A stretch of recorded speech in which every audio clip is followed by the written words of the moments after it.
O nosso sistema nervoso é composto basicamente pelo cérebro e por ramificações que o conectam a todas as partes do nosso corpo, que são os nervos e suas respectivas terminações nervosas. O sistema nervoso ele é mais eficiente do que o sistema endócrino porque a sua comunicação é principalmente elétrica, o que faz com que as nossas reações em relação ao ambiente externo e interno sejam mais efetivas, uma vez que as comunicações mediadas pelo sistema endócrino elas são químicas, portanto transportadas pelo sangue. O nosso sistema nervoso possui basicamente três funções. A primeira é a função sensorial, que são receptores presentes no nosso corpo que detectam estímulos externos e internos e os conduzem até o nosso encéfalo e a medula. Esses estímulos internos podem ser, por exemplo, as alterações de pH no nosso sangue, que nós vimos no sistema circulatório. E os estímulos externos podem ser a tensão que a nossa pele sofre ou alterações de temperatura. E esses estímulos, conforme já foi falado, são conduzidos até o nosso cérebro. A segunda função é a função integrativa, no qual o nosso cérebro recebe essas informações e ele articula mecanismos de resposta em relação a elas. E a terceira função é a função motora, efetuada por nervos cranianos e espinais, ativando nossos músculos e glândulas para a resposta em relação a esses estímulos internos e externos. Agora vamos ver em mais detalhes o nosso sistema nervoso. O neurônio, visto nessa imagem, é a célula base do sistema nervoso. Ele é formado pelo corpo celular e dendritos, que são as partes receptoras de estímulos, e axônios, que são a parte efetora de sinais. São eles que sentem as mudanças no ambiente, que comunicam essas mudanças a outros neurônios e que comandam as respostas corporais a essas sensações. Mas existem outras células, as glias ou células gliais, que contribuem para as funções neurais, principalmente por meio do efeito isolante, de sustentação e de nutrição dos neurônios vizinhos. Nós temos quase 100 bilhões de neurônios e um número aproximado de células gliais. As células de Schwann, que são células gliais, formam as camadas de membrana que fazem o isolamento dos axônios. Elas possuem um envoltório chamado de mielina, que é um lipídio, que se enrola formando uma espiral que envolve os axônios, chamada bainha de mielina. Ela é interrompida periodicamente, deixando pequenos espaços onde a membrana axonal está exposta, e esta região é chamada nódulo de Ranvier. Importante salientar que a mielina também serve para acelerar a propagação dos impulsos nervosos ao longo do axônio, e as células de Schwann são encontradas apenas no sistema nervoso periférico, ou seja, nas partes externas ao crânio e à coluna vertebral. Na extremidade do axônio, os botões terminais comunicam-no com os dendritos de outro neurônio. E os neurônios são classificados de acordo com sua morfologia e funcionalidade. Segundo esta última, eles podem ser sensoriais ou aferentes, quando conectados a receptores sensoriais, células especializadas, desencadeando um potencial de ação. Podem ser motores ou eferentes, ou seja, que transmitem potencial de ação para músculos e glândulas via nervos cranianos e espinais, e interneurônios ou neurônios de associação. São localizados no sistema nervoso central entre sensoriais e motores. Nesta animação, acima, o gráfico mostra o potencial de ação em milivolts de uma célula nervosa ao longo do tempo em milissegundos.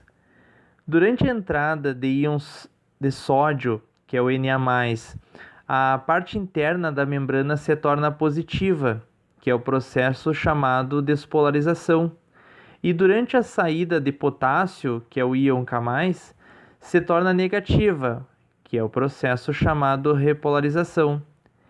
Perceba que o sinal elétrico vai percorrendo toda a membrana da célula, de acordo com essa passagem de íons, até chegar às células seguintes, que sofrerão o mesmo processo.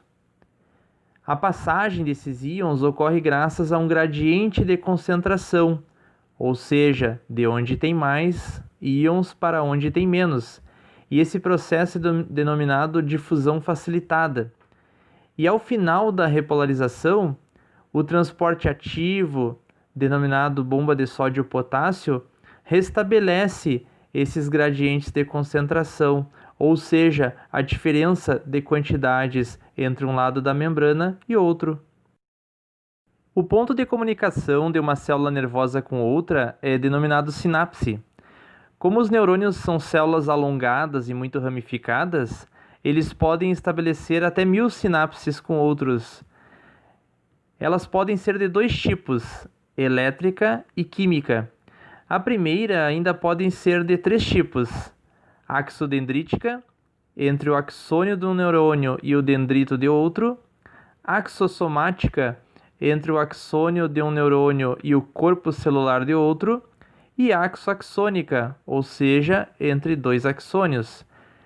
Nestes, 2 células vizinhas estão ligadas por meio de proteínas conectadas por suas membranas plasmáticas, denominadas conexinas, conforme mostra a animação. Esse canal permite que íons passem diretamente do citoplasma de uma célula para o citoplasma da outra, que sofrerá também um potencial de ação. Na sinapse química, o ponto de comunicação entre as 2 células possui um espaço, denominado fenda sináptica. Conforme vemos na imagem, a extremidade final do axônio, chamada botão terminal pré-sináptico, contém diversas esferas pequenas envoltas por membrana, chamadas de vesículas sinápticas. Essas vesículas armazenam neurotransmissores, que são substâncias químicas utilizadas na comunicação com neurônios pós-sinápticos, ou seja, neurônios receptores. E nestes existem proteínas, com este nome receptoras, que captam os neurotransmissores, conforme veremos na animação seguinte. Nesta animação, temos a sinapse química entre um neurônio e uma célula muscular. O potencial de ação ao longo da membrana abre canais de cálcio, que são proteínas, que permitem a entrada desses íons na célula. Os íons de cálcio ligam-se às vesículas contendo neurotransmissores, neste caso acetilcolina, que são conduzidas à membrana da célula. As vesículas saem da célula, ou seja, sofrem exocitose, e os neurotransmissores ligam-se aos receptores da célula muscular, estimulando a sua contração. O nosso sistema nervoso é classificado em sistema nervoso central, composto pelo encéfalo e a medula espinal, e sistema nervoso periférico, que falaremos mais adiante. O encéfalo, conforme podemos ver, é composto pelo cérebro, cerebelo e tronco encefálico. Nesta imagem, temos a área lateral esquerda do cérebro, a qual está dividida em 2 hemisférios que se ligam a uma base chamada corpo caloso. Cada hemisfério cerebral se divide em 4 lobos, separados por sulcos, e recebem os nomes dos ossos que os envolvem, por exemplo, frontal, occipital, temporal e parietal. Também vemos nas imagens uma secção da camada mais externa, o córtex cerebral, que é muito desenvolvida. O córtex apresenta inúmeras dobras que aumentam sua área, sendo formado por numerosos corpos celulares de neurônios, o que lhe confere a cor cinzenta. A camada inferior é branca, formada pelos prolongamentos dos neurônios que saem ou chegam ao córtex. Nesta imagem, temos a vista interna do hemisfério direito. Vemos na legenda de cor azul o telencéfalo, que possui o já mencionado córtex, o corpo caloso, que é a ampla faixa de substância branca que une os hemisférios, e o forame, que é um orifício que une 2 áreas inferiores do telencéfalo, chamadas ventrículos. O quiasma óptico é a estrutura para a qual os nervos ópticos direito e esquerdo convergem e onde se cruzam parcialmente para formar os tratos ópticos. A hipófise é uma glândula com inúmeras funções, a qual abordaremos mais detalhadamente em nossa aula sobre o sistema endócrino. Na cor vermelha, temos o diencéfalo, que é constituído pelo tálamo, hipotálamo e glândula pineal. O tálamo recebe impulsos dos órgãos dos sentidos, exceto os do olfato, e os transmite ao córtex cerebral. E ele também age sobre as emoções. O hipotálamo atua no controle da pressão do sangue, da conservação da água do corpo, da produção de suor, da temperatura corporal, da fome, da sede e das emoções, como a raiva, o medo, o prazer, etc. E a glândula pineal atua nos ritmos circadianos e nos estados de consciência, e produz o hormônio melatonina, o chamado hormônio do sono.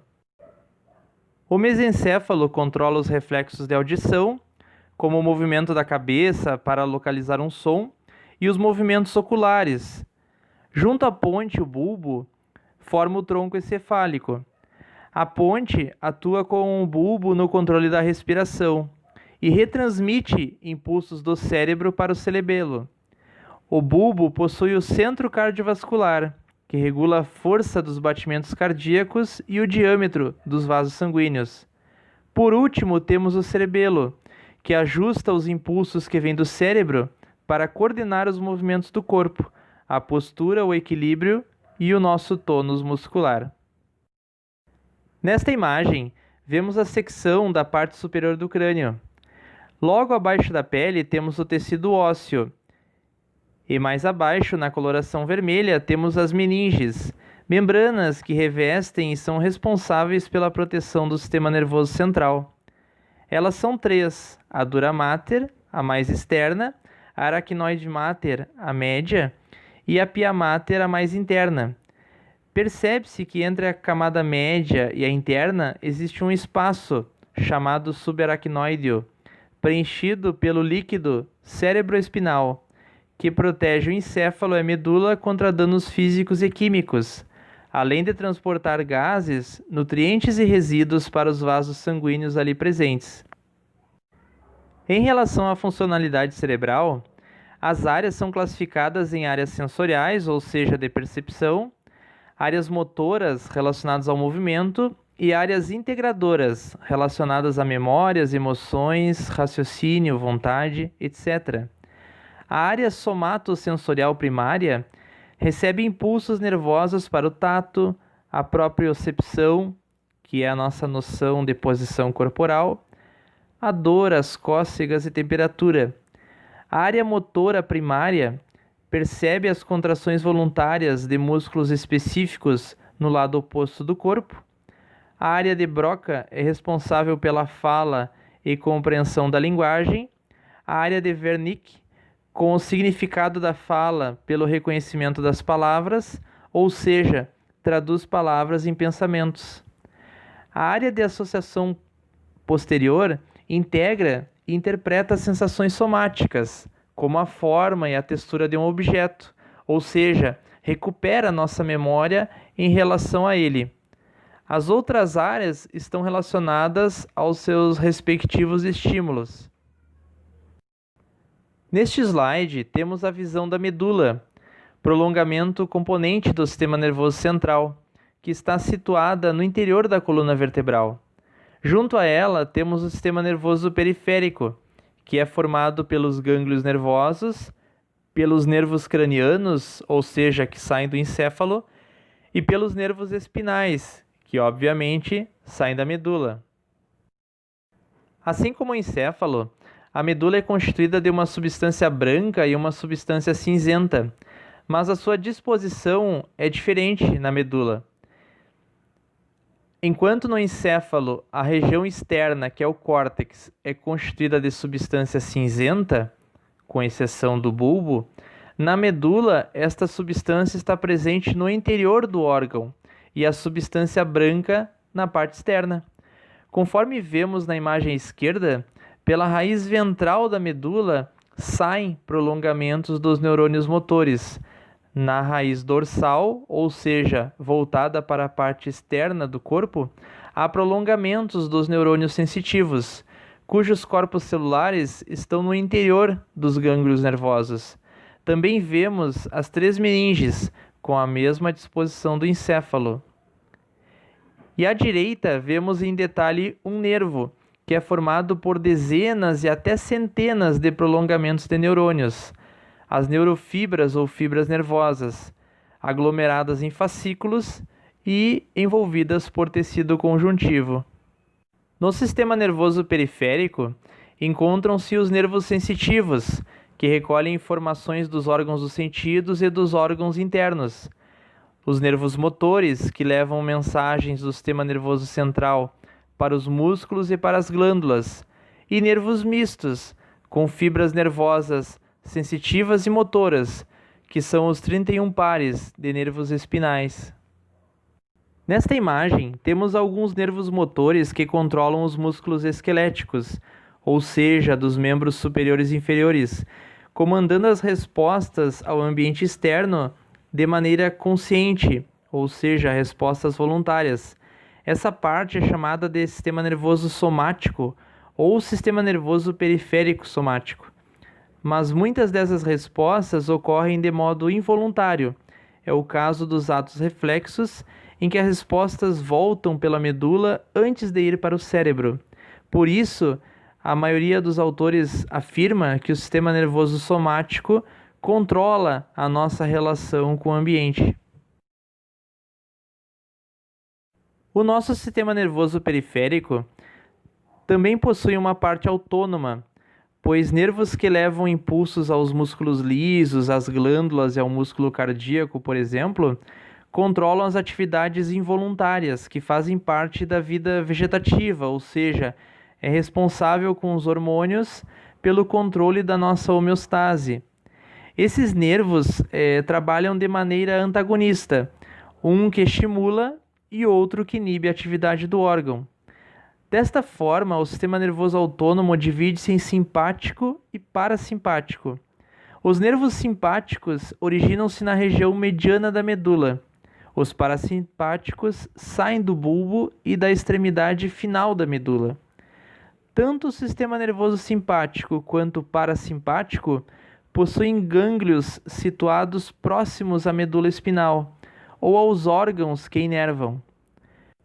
Conforme vemos na animação, o sistema parasimpático está relacionado às situações de rotina do nosso corpo, enquanto o sistema simpático às situações de alerta. Por exemplo, a nossa pupila. Enquanto o sistema parasimpático contrai a nossa pupila, o sistema simpático a dilata. As nossas glândulas salivares, enquanto o sistema parasimpático estimulam a nossa salivação, o sistema simpático a inibe. Os nossos batimentos cardíacos, enquanto o sistema parasimpático os diminui, o sistema simpático os aceleram, e assim por diante. Então, em situações de perigo, o sistema simpático, por exemplo, aumenta a frequência respiratória, o débito cardíaco e a pressão arterial, fazendo circular mais sangue e, consequentemente, oxigênio e glicose para o corpo. Passado o perigo, o sistema parasimpático entra em ação, diminuindo os batimentos cardíacos e fazendo com que as demais atividades atuem em seu ritmo normal, reduzindo o gasto de energia do organismo. Nesta imagem, temos alguns receptores sensoriais, visto que alguns podem estar reunidos em órgãos dos sentidos, como nos da visão e da audição. Os esteroceptores, que captam mudanças externas, são encontrados nos órgãos responsáveis pela visão, audição, tato, gustação e olfato. Os interoceptores, ou seja, que captam mudanças internas, acusam variações de pressão arterial, pH do sangue, pressão osmótica, atuando na sensação de fome, sede, etc. E há ainda os proprioceptores, localizados no interior de músculos esqueléticos, tendões, ligamentos e articulações. Eles nos permitem perceber a posição do corpo e de suas partes. Na pele, temos mecanorreceptores, que são ativados por estímulos mecânicos, quimiorreceptores, ativados por substâncias químicas, termorreceptores, ativados pela variação da temperatura, frio, calor, e o receptor do folículo piloso capta, respectivamente, a movimentação do pelo. Os demais estão descritos no slide para termos uma noção da grande quantidade de receptores que nós temos no nosso corpo, especialmente na nossa pele. Então esta é a nossa aula sobre o sistema nervoso. Sabemos que é um conteúdo um tanto complexo e bastante extenso, mas espero que vocês tenham compreendido e que também estudem, se dediquem, e muito obrigado pela atenção.